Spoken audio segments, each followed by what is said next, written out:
Buenos días, mis hermanos, Señor les bendiga. Oremos. Padre, en esta mañana no podemos hacer otra cosa que darte las gracias por este privilegio, Señor, de estar reunido aquí como iglesia, en libertad, Señor, sin ningún impedimento, sabiendo, Dios, que tú estás con nosotros. Ahora te pedimos, Señor, que tú prepares nuestros corazones para que seamos instruidos por ti, que tu palabra, Señor, sea el instrumento, que el predicador solamente sea el medio, Señor. Gracias por todo, Señor. Te pedimos, Señor, también en este momento por nuestro pastor, para que tenga un buen viaje por allá, para que todo salga bien, Señor, y el martes lo tengamos por aquí, Señor, contentos y alegres, Señor, de que Él siga en remisión. Te pedimos todas estas cosas en Cristo Jesús. Amén. Muy bien, mis hermanos, esta mañana vamos a seguir con el estudio del Evangelio de Juan, y hoy nos toca ver el capítulo 4. Alguien me preguntaba de qué iba a ser la prédica en el día de hoy, y dije que era una prédica bastante acuífera, porque se desarrolla alrededor de un pozo de agua, y todo lo que se trata tiene que ver con agua. Como el pasaje es extenso, no vamos a leerlo completo, sino que lo vamos a ir viendo por parte. Y aquí estamos viendo el momento en que Jesucristo se aparta. Jesucristo quiere tomar otro rumbo porque en donde estaba anteriormente ya había habido hasta conflicto, porque los seguidores de Juan habían tenido discusiones con los judíos con respecto al bautismo, porque veían que todos los seguidores de Juan, muchos estaban yendo a seguir al Señor Jesucristo. Y el Señor Jesucristo hace un cambio de ubicación para su propósito. Y lo primero que vemos acá en la primera parte, el capítulo 4, los versículos que van del 1 hasta el 8, es que Jesucristo ahora se dirige para otro lugar, para Galilea, y tenía que hacerlo por Samaria, o de hecho, Él decidió hacerlo por Samaria por razones que vamos a ver más adelante. Dice la palabra de Dios: cuando pues el Señor entendió que los fariseos habían oído decir, Jesús hace y bautiza más discípulos que Juan, aunque Jesús no bautizaba, sino sus discípulos, salió de Judea y se fue otra vez a Galilea. Y le era necesario pasar por Samaria. Vino pues a una ciudad de Samaria llamada Sicar, junto a la heredad que Jacob dio a su hijo José. Y estaba allí el pozo de Jacob. Entonces Jesús, cansado del camino, se sentó así junto al pozo. Era como la hora sexta. Vino una mujer de Samaria a sacar el agua, y Jesús le dijo, dame de beber, pues sus discípulos habían ido a la ciudad a comprar de comer. Sabemos acá que Jesucristo hace un cambio de planes, y ahora Él evita ese enfrentamiento directo con los fariseos, porque todavía no era el momento, y además Él no quería que se siguiese cuestionando el asunto de Juan, porque Juan, su ministerio aún no había terminado. Pero vemos unas características en este pasaje, y lo primero es que le era necesario pasar por Samaria. Cuando el Señor le es algo necesario es porque es parte de su plan divino, es parte del plan en que se va a desarrollar. Y eso lo vamos a ver más adelante, porque lo que va a pasar aquí es algo que puede cambiar la vida de cada uno de los que estamos aquí reunidos. Jesús se siente cansado, siente sed, siente hambre, tiene que sentarse. Todas esas cosas las vemos en este pasaje. Y lo que estamos viendo a Jesús, un hombre 100% hombre. Vemos que Él llega cansado, ve a la mujer que va a sacar agua y Él le pide agua. Él tiene sed, Él tiene cansancio, Él tiene hambre. Sus amigos, sus discípulos se habían ido a comprar de comer. Y vemos que Jesucristo nos dijo, como decía un empleado de Eury, que decía que saco vacío no se para. Entonces, lo que vemos acá es que Jesucristo, aunque tenía todas esas dificultades, eso no era un impedimento para Él seguir realizando su ministerio. Cuando Jesucristo le pide a esta mujer que le dé agua, para ella era algo chocante, era algo que lo impactó bastante. Porque si hay algo que Jesucristo no tenía, podía haber tenido hambre, cansancio, sed, sueño, lo que sea, pero algo que Jesucristo no tenía era prejuicios. Y aquí se ve una manifestación de prejuicios. La mujer samaritana en el versículo 9 dice, ¿cómo tú, siendo judío, me pides a mí de beber, que soy mujer samaritana? Porque judíos y samaritanos no se trataban entre sí. Y aquí vemos tres prejuicios que salen a relucir por parte de la mujer, no porque ella lo tuviese, sino porque ella lo había vivido de parte de los judíos. Ella ve a Jesucristo, ve que es judío y ve que Él la aborda con tanta naturalidad que ella se queda sorprendida. Y hermanos, nosotros como hijos de Dios y como cristianos, nuestro comportamiento debe estar por encima del comportamiento del mundo. No debemos dejarnos guiar por los parámetros del mundo y por los prejuicios del mundo. Jesucristo no le importó que la mujer, que fuese samaritana, ni nada de eso. Y vemos aquí tres prejuicios étnicos, tres prejuicios que habían en esas dos sociedades. El primero que encontramos es un prejuicio étnico, y dice, tú siendo judío, los judíos veían a los samaritanos como impuros, por ser una mezcla de judíos y gentiles. Y todo esto fue producto de la acción de los mismos babilonios, era parte de las conquistas. Sacar a los ciudadanos de un sitio, a una parte de ellos, e introducían a otros ciudadanos de otro lugar para que no se fortaleciesen y no se rebelasen. Entonces es una especie de, yo no estoy en mi casa, pero aquí que vivo, y otro dice, yo vivo aquí, pero no somos muchos, por lo tanto, ninguno se va a juntar con el otro para hacerse fuerte y rebelarse contra el reino. Entonces, eso creó una sociedad que era, podríamos decir, mestiza, y era una sociedad que para los judíos era completamente rechazada. Si viésemos en los libros de Esdras y Nehemías, vamos a ver cómo esa mezcla, después de mucho tiempo, nunca se dio, cómo ellos siempre trataron de mantenerse completamente separados. Pero también se produjo un prejuicio religioso. Los samaritanos habían establecido su propio sistema de adoración. Desde el mismo momento en que Salomón muere o entrega el reino a su hijo, inmediatamente se produce la división del reino entre dos tribus, la tribu de Judá y las otras 10 tribus, las cuales fueron a cargo de Jeroboam. Jeroboam había sido designado por Dios para ser el rey de esas 10 tribus. Sin embargo, cuando Jeroboam toma el reino de esas 10, lo primero que se da cuenta es que hay un pequeño detallito, y es que los judíos seguían adorando en Jerusalén, y Jeroboam veía eso como un problema a su reino. ¿Y qué es lo que hace? Una salida muy humana. Colocó 2 lugares de adoración, uno más al norte, otro más al sur, a los fines de que por donde quiera que la gente fuese a buscar adoración, encontrase un templo puesto por él para que ahí adorasen, y así no tuviesen que ir a Jerusalén y no se estuviesen mezclando. O sea que vemos acá cómo se crea una religión a partir de los intereses del Estado. Pero no solamente eso, sino que él también creó un sistema sacerdotal que se hiciese cargo de todo el sistema religioso, y era un sistema sacerdotal que siempre iba a responder a los intereses del reino. ¿Les suena algo parecido a ustedes? Sistemas sacerdotales que responden a los gobiernos. Eso fue lo que estableció Jeroboam, y eso se mantuvo durante todo el tiempo. Pero luego, cuando se produjo la deportación, entonces los que llegaron nuevos no solamente asumieron ese sistema de adoración, sino que también introdujeron sus dioses. Y eso hizo una amalgama de adoración que era contraria a la que tenían los judíos, los cuales eran completamente, en este tiempo completamente, en el tiempo de Cristo, monoteístas. Entonces todo esto creaba prejuicios religiosos. Pero había prejuicios de género también. Recuerden que era una mujer, y la mujer era considerada como un ser de segundo nivel en ese momento, tanto en lo social como en lo económico, y en lo político ni se diga. La mujer en lo político sencillamente no pintaba nada. Hermanos, todo esto no tenía ningún soporte en las Escrituras. Si algo encontramos en Jesucristo es un trato exquisito a la mujer, y cómo resalta la palabra de Dios, cómo las mujeres le servían al Señor y le acompañaban en todo tiempo. Pero ellos tenían ese prejuicio, y ese prejuicio estaba arraigado fuertemente en los judíos.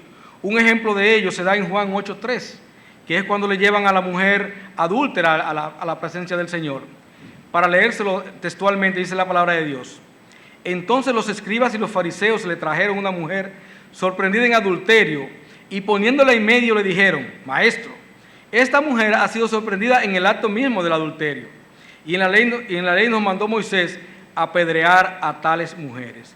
Tú pues, ¿qué dices? Aquí vemos el prejuicio manifestado. Solamente la mujer era culpable. El hombre que había tenido adulterio con ella, que se había acostado con ella, sencillamente no estaba siendo considerado. Se estaba viendo como un individuo que no merecía un castigo como el que se estaba esperando de ella. O sea, ahí vemos la manifestación de ese rasgo de prejuicio que se manifestaba en toda la sociedad. Y esta mujer samaritana se sorprende y dice, wow, ¿cómo este señor viene y se dirige a mí tan abiertamente cuando yo soy mujer, soy samaritana y él es judío y él piensa completamente diferente a mí? Pero el Señor Jesucristo no piensa como piensan los hombres. Hermanos, y encontramos a la mujer, ¿dónde estaba? En un pozo sacando agua. Respondió Jesús, versículo 10, y le dijo, no le reprochó nada de esto, sino que le dijo, si conocieras el don de Dios y quién es el que te dice, dame de beber, tú le pedirías y él te daría agua viva. Versículo 11, la mujer le dijo, Señor, no tienes con qué sacarla y el pozo es hondo. ¿De dónde pues tienes el agua viva? ¿Acaso eres tú mayor que nuestro padre Jacob, que nos dio este pozo, del cual bebieron él, sus hijos y sus ganados? Respondió Jesús y le dijo, cualquiera que bebiere de esta agua volverá a tener sed, mas el que bebiere del agua que yo le daré no tendrá sed jamás, sino que el agua que yo le daré será en él una fuente de agua que salte para vida eterna. Y aquí Jesucristo nos está hablando de otra fuente de agua. Ella fue a un pozo cavado por los hombres que tenía cientos, si no miles de años, de hecho, un pozo cavado por Jacob, y que todavía unos 1000 años después estaba en funcionamiento, más de 1000 años después estaba en operación. Y ella iba a este pozo a buscar agua porque necesitaba del agua. Y Jesucristo le dice que hay otra fuente de agua completamente diferente. Y quiero que veamos, hermano, esos dos tipos de fuente. Este pozo hecho por manos humanas y una fuente que es la que Cristo describe. Y vamos a hacer una comparación entre estas fuentes. Hay una fuente que es de agua viva y hay otra fuente que es de agua estancada. Hay uno que es el pozo de Jacob y otro es el río del cual nos habla Cristo. Y lo primero que vemos es que hay una gran diferencia para alcanzarla. Una hay que sacarla, hay que trasladarse y sacarla, llevar una cubeta, tirarla, alarla. La otra es gratis. Cristo nos dice, el que bebiere del agua que yo le daré, sencillamente la tiene que pedir, solamente tiene que pedirla y la va a tener. El origen, una es producto de obra humana y la podemos comparar con la religión. Jacob, porque creó ese pozo, así mismo las religiones que son creadas por hombres, lo único que hacen es que sacian una sed momentánea. Sin embargo, la otra proviene de Dios. La calidad, una es agua contaminada por los hombres y la otra es completamente pura. Por muy limpio que usted vea un pozo, hermanos, está interactuando con la naturaleza, está interactuando con las personas y por lo tanto esa agua siempre va a estar contaminada. Pero el agua que ofrece Cristo es un agua completamente pura. Y el resultado también, hermanos, marca una gran diferencia. Una tiene un efecto temporal, ella tenía que buscar el agua, pero al otro día tenía que buscar el agua y el día siguiente tenía que buscar el agua y así sucesivamente. La otra es eterna. El que toma de esta agua no tendrá sed jamás. Y cuando a esta señora se le presenta este escenario, ella vio esto como una gran bendición, pero lo vio también con los ojos materiales. Ella lo vio sencillamente como el aquí y el ahora. Y la lección, hermano, es muy importante también la motivación. La mujer le dijo, versículo 15, Señor, dame esa agua para que no tenga yo sed, ni venga aquí a sacarla. Y vemos la motivación de la samaritana. Una provisión material, saciar la sed física y un alivio temporal, menos trabajo. Muchas personas se acercan al pozo de la religión buscando exactamente lo mismo. Sanación física, que les resuelvan sus problemas económicos, que les resuelvan cualquier tipo de dolencia, que sencillamente tenga menos trabajo o que se le provea una mejor fuente de ingresos, etcétera, etcétera. Pero todo está motivado en algo terrenal y en algo ahora. Pero es más que esto lo que Dios nos ofrece. Vamos a Juan capítulo 7, versículo 37 al 39, para que veamos que el Señor tiene otros planes para con nosotros y quiere que tengamos otro tipo de motivación al acercarnos a Él. Capítulo 7, versículo 37. Dice así la palabra de Dios. En el último y gran día de la fiesta, Jesús se puso en pie y alzó la voz diciendo: si alguno tiene sed, venga a mí y beba. El que cree en mí, como dice la Escritura, de su interior correrán ríos de agua viva. Esto dijo del Espíritu que habían de recibir los que creyesen en Él, pues aún no había venido el Espíritu Santo, porque Jesús no había sido aún glorificado. Y vemos acá, hermanos, que lo primero que encontramos en este pasaje que acabamos de leer es que no se está hablando de una sed física, sino que se habla de una sed espiritual. La motivación correcta debe ser saciar esa sed espiritual. Y esto se manifiesta en que la persona debe primeramente tener sed espiritual. Una persona que no tiene sed sencillamente no busca agua. Sencillamente la sed es una forma del cuerpo de decirte a ti: debes buscar rehidratarte. Y cuando tú sientes sed es porque ya tú necesitas hidratación. No es que tú tienes sed 5 minutos antes, sino que sencillamente tú ya necesitas esa hidratación. Y lo primero que tenemos que entender, hermanos, que si Dios ha puesto en nosotros sed espiritual, es porque sencillamente nosotros necesitamos llenar ese vacío espiritual que solamente Él puede llenar. Si alguno tiene sed, venga a mí y beba. Debe ir a Cristo como única fuente. Jesucristo no dijo, ve a cualquier pozo, sino dijo, vengan a mí y beban.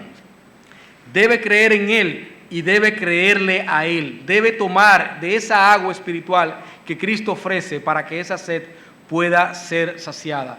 No solamente es acercarse a Él. Hermanos, cuando usted se acerca a las Escrituras, se está acercando a Dios. Cuando usted se acerca y va a la iglesia y se le predica la palabra de Dios, usted se está acercando a Dios. Pero no solamente acercarse, sino que debe creerle a Él y debe tomar su palabra como un sí y un amén. Y esto implica, hermanos, que debe estar dispuesto a dejar que el Señor le use para bendecir a otros. Dice la palabra de Dios que de su interior correrán ríos de agua viva. ¿Y qué hace un río? Un río lo que hace es esparcir el agua más allá de sí mismo, a más lugares. Los ríos inician como arroyitos. Es increíble cuando fuimos a la ciénaga de Manabao, que estábamos allá y el río salía de la montaña. Era un río pequeñito. Usted fácilmente podía acostarse y pasar de un lado al otro. Sin embargo, ese pequeñito río se convierte en el río más grande que tiene la Antilla, que es el Yaque del Norte. Y ese río empieza con algo pequeñito. Así que, hermanos, hay que estar dispuesto a dejar que el Señor nos utilice para bendecir a otros. ¿Y qué significa eso? Que no solamente acercarnos a Él y creerle a Él y creer en Él, sino es que debemos dejar que Él sea nuestro Señor y que Él sea el que ahora trace cuál es la ruta de nuestra vida. De Él correrán ríos de agua viva. Y esto se va a dar porque esa persona va a recibir el Espíritu Santo. Cualquier persona que esté aquí y que es cristiano ha recibido el Espíritu Santo en él. Y por eso es una fuente de agua viva para los demás. En fin, la motivación debe ser un cambio total y radical de nuestra vida, de ser una vida mundana, de ser una vida con los ojos puestos en las cosas de este mundo, a ser una vida ahora puesta en Dios y siendo guiada por Dios. Hermanos, podemos acercarnos a la Escritura, podemos venir a la iglesia, podemos creer que Cristo es el Mesías y no aceptarle a Él por diferentes razones. Y vamos a ver ahora 3 obstáculos que podemos encontrar en el pasaje por lo cual no recibir esa agua que se nos está ofreciendo. Y el primer obstáculo que encontramos aquí es el pecado. Versículo 16. Jesús le dijo, la mujer dice, dame de esa agua, Señor. Jesús le dice, ve, llama a tu marido y ven acá. versículo 16. Respondió la mujer, estoy en el capítulo 4 de Juan de nuevo. Perdonen que lo dejé en el capítulo 7. Volvamos al capítulo 4. Jesús le dijo a la mujer, ve, llama a tu marido y ven acá. Respondió la mujer y dijo, no tengo marido. Wow. Jesús le dijo, bien has dicho, no tengo marido, porque 5 maridos has tenido y el que ahora tienes no es tu marido. Esto has dicho en verdad. La mujer le dijo, Señor, me parece que tú eres profeta. En otras palabras, Señor, me desnudaste, me agarraste asando batata, me mostraste cosas que yo sabía, pero que creía que tú no sabías. Y eso le llamó a ella a decir, wow, este hombre es profeta. Este hombre tiene una revelación que no es común. Esta señora ahora lleva a Cristo de ser un simple hombre judío sin prejuicio que quería agua, a ser ahora un profeta judío, el cual le podía servir a ella quizás en algunas cosas. Entonces vemos aquí, hermanos, que Jesucristo lo primero que ataca en ella es su pecado. Y es que sin arrepentimiento no hay perdón de pecado. Es una promesa para todas las edades. En 2 de Crónicas 14 dice, si se humillare mi pueblo, sobre el cual mi nombre es invocado, y oraren, y buscaren mi rostro, y se convirtieren de sus malos caminos, entonces yo oiré desde los cielos, y perdonaré sus pecados, y sanaré su tierra. Vemos acá cómo en el Antiguo Testamento se nos dice que sin arrepentimiento no hay perdón de pecado. Pero ese arrepentimiento implica sinceridad. Debemos ir con un corazón sincero. Jesucristo le muestra todo a ella para que vea que ante Él no hay nada que podamos ocultar. El Señor conoce todos nuestros pecados. Él sabe todo lo que hay en nuestro corazón. Y por eso, para perdón de pecado, necesitamos ir a Cristo con un corazón sincero. Primera de Juan, capítulo 1, versículos 8 al 10. Acompáñeme, hermano, a este pasaje, que es muy interesante porque vemos aquí 3 facetas de esa sinceridad. Implica sinceridad. Primera de Juan, capítulo 1, versículo 8 al 10. Juan era muy directo. Me encantan los escritos de Juan por ello. Juan no andaba con rodeo. Dice así, si decimos que no tenemos pecado, nos engañamos a nosotros mismos y la verdad no está en nosotros. Si confesamos nuestros pecados, Él es fiel y justo para perdonar nuestros pecados y limpiarnos de toda maldad. Si decimos que no hemos pecado, le hacemos a Él mentiroso y su palabra no está en nosotros. No sé, hermano, qué agregarle a esos 3 versículos. Si decimos que no tenemos pecados, nos engañamos a nosotros mismos. Si decimos que sí, ¿qué vamos a hacer? Vamos a confesar nuestros pecados. ¿Y qué va a hacer el Señor? Él nos va a perdonar y nos va a limpiar de toda maldad. Si somos tan exagerados y nos creemos tan pulcros que decimos no hemos pecado, entonces estamos cometiendo un pecado adicional, porque ahora le estamos diciendo a Dios mentiroso. Y eso es algo que Dios nunca va a perdonar. Entonces, hermanos, Romanos 3:23 dice, por cuanto todos pecaron y están destituidos de la gloria de Dios. Así que si tú quieres beber de esa fuente, necesitas el perdón de pecado. Y para tú poder conseguir el perdón de pecado, debes ser sincero y abrir tu corazón al Señor y mostrarle todo lo que hay en ti para que el Señor te perdone y te restaure. Jesús la llevó a ella a sincerarse con su condición de pecadora y ahora ella empieza a verle más allá de un simple hombre. Tú parece que eres profeta, Señor, dice la mujer. Y Jesucristo no se queda ahí. Así que, hermanos, ver a Jesucristo como profeta tampoco es suficiente. Y por eso Jesucristo le va a mostrar otro obstáculo.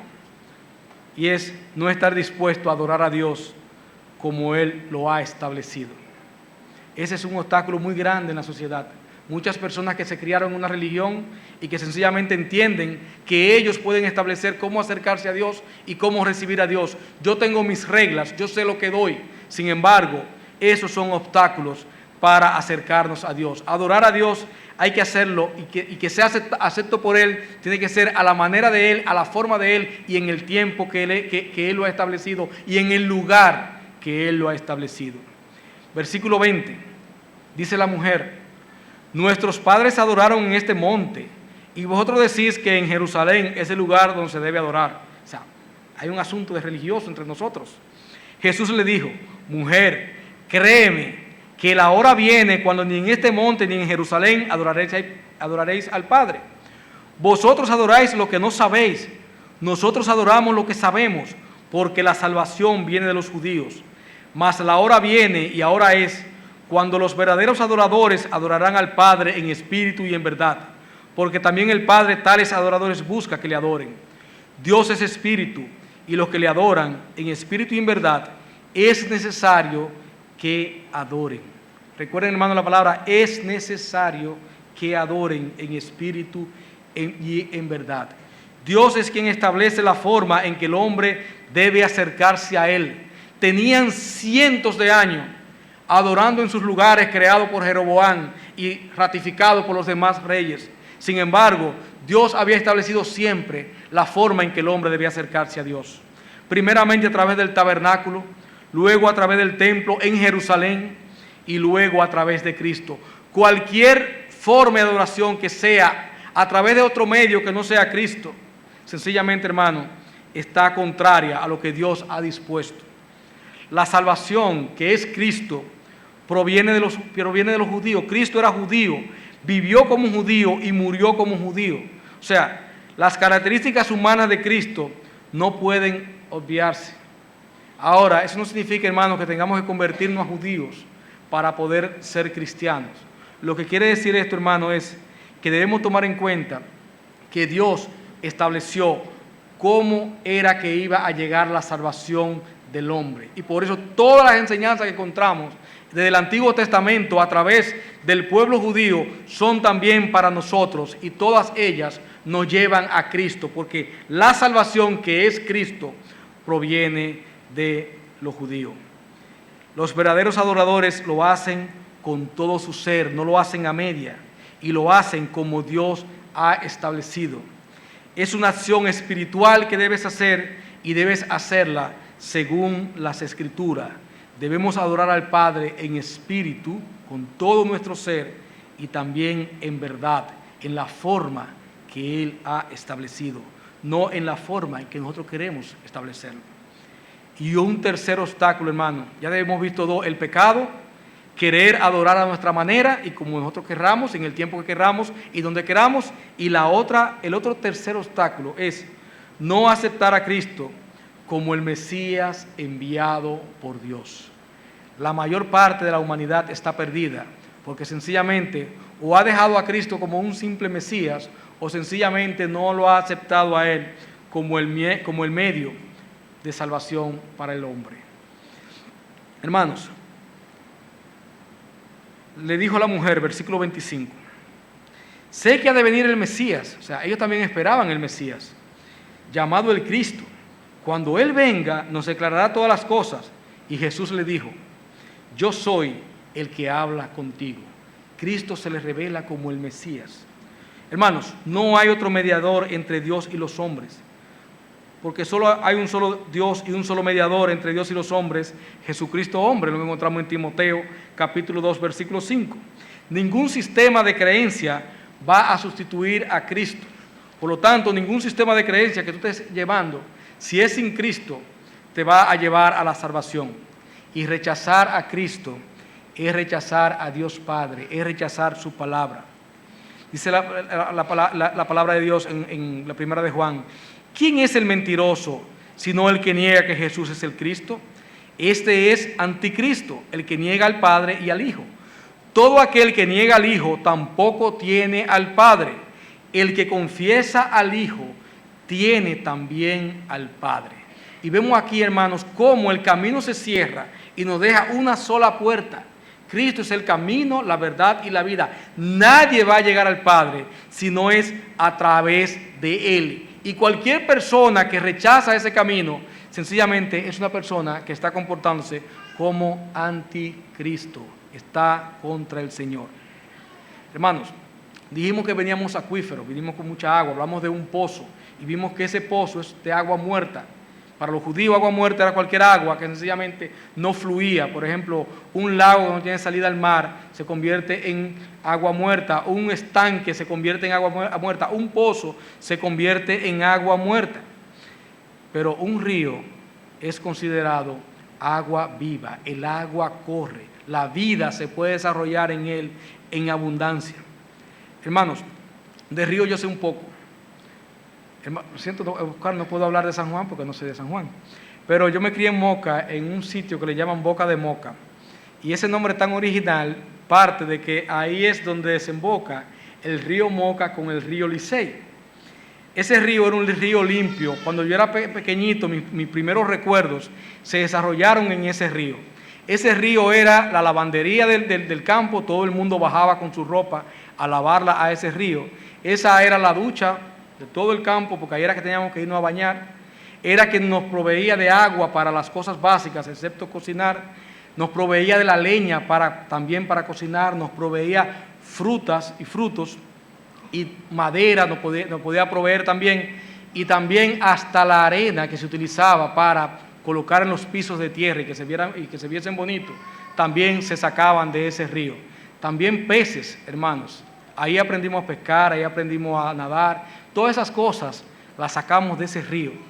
Y la verdad que ayer cuando pensaba en eso, a mí se me aguaron los ojos porque fueron tantos bonitos recuerdos y tantas cosas que uno la vivió, que la disfrutó y que Dios la proveyó. Uno la pasó por alto. Hermanos, si vemos ese río ahora, eso rompe el alma, completamente contaminado. El mundo lo arropó, la ciudad ya está sobre el río, vierten sus desechos al río, los productores de cerdo, pollo y etcétera, vierten sus desechos al río y todo eso corre por ahí. Del río solamente queda la palabra río. No es un río que sea de mucha bendición en estos momentos.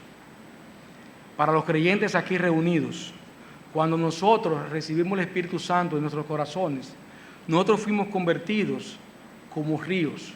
Nosotros ahora somos fuentes de bendición para otros. Y debemos preguntarnos, ¿nos estamos comportando como un río cristalino que sirve de bendición para todos los que nos rodean, como fue aquel río? ¿O solamente de río tenemos el nombre? O sea, de cristianos, ¿nos estamos comportando como cristianos? ¿O solamente tenemos el nombre de cristianos, nos hacemos llamar cristianos? ¿O estamos viviendo como cristianos? Hermanos, recordemos que un río contamina a otro río. Ese río Moca desemboca en el río Licey. El río Licey desemboca en el río Camú. El río Camú desemboca en el río Yuna y ese río vierte sus aguas al Atlántico en la bahía de Samaná. O sea, vemos aquí cómo esa contaminación que se genera en un punto se va expandiendo y se va regando por todos lados. El río Yuna es el río que más se utiliza en este país para el riego, para sembrar las plantaciones de arroz.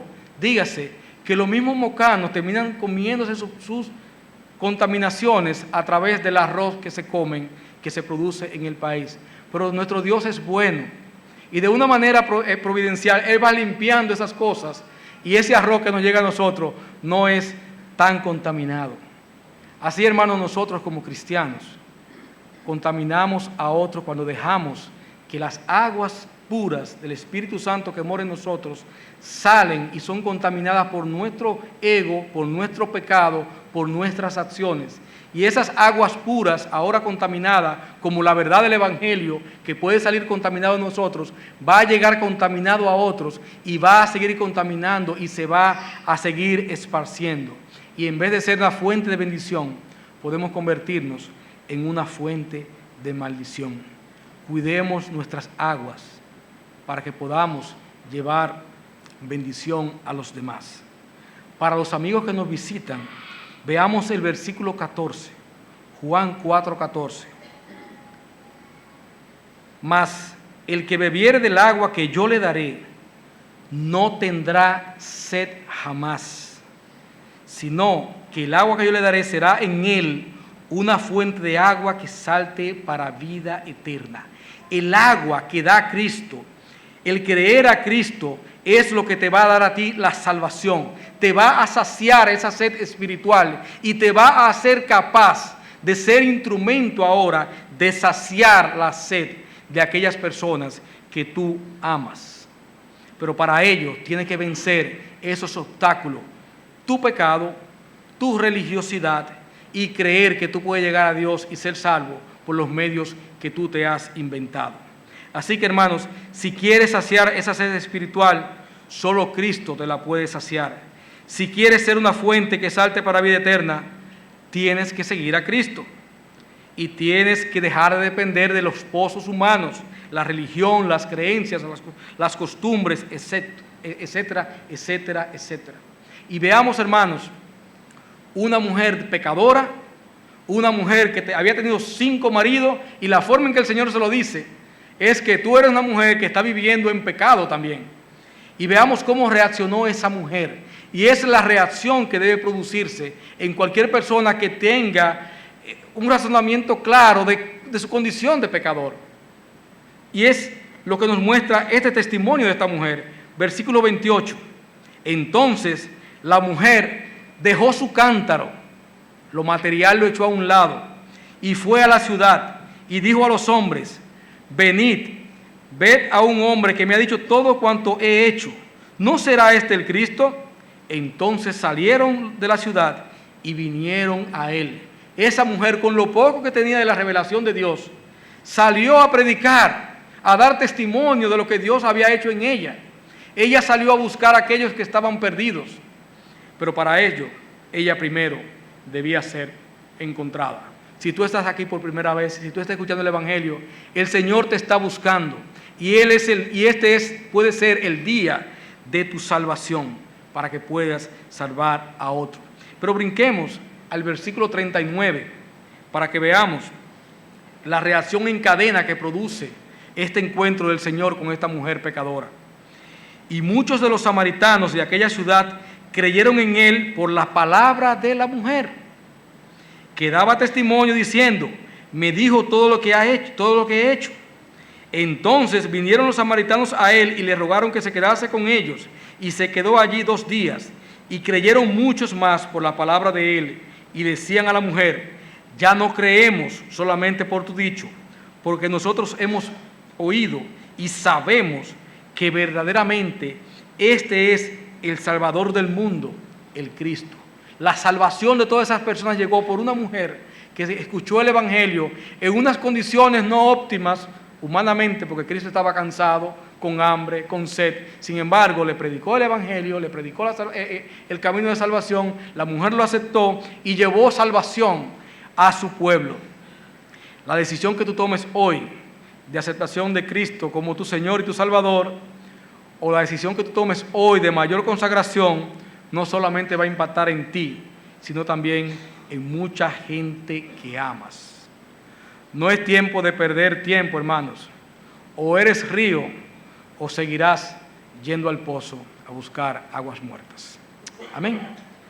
Oremos. Padre, tu palabra se ha predicado, Señor, y hemos visto cómo tu obra, Señor, de una manera divina, Señor, tú trajiste salvación a una pecadora. Le mostraste, Señor, su pecado, y ella entendió, Señor, que necesitaba de tu gracia. Acudió a ti, Señor, y vemos los resultados, Señor. Te pedimos, Dios, que tu palabra que ha sido predicada, Señor, traiga fruto en los corazones de cada uno de los que estamos reunidos aquí, Señor.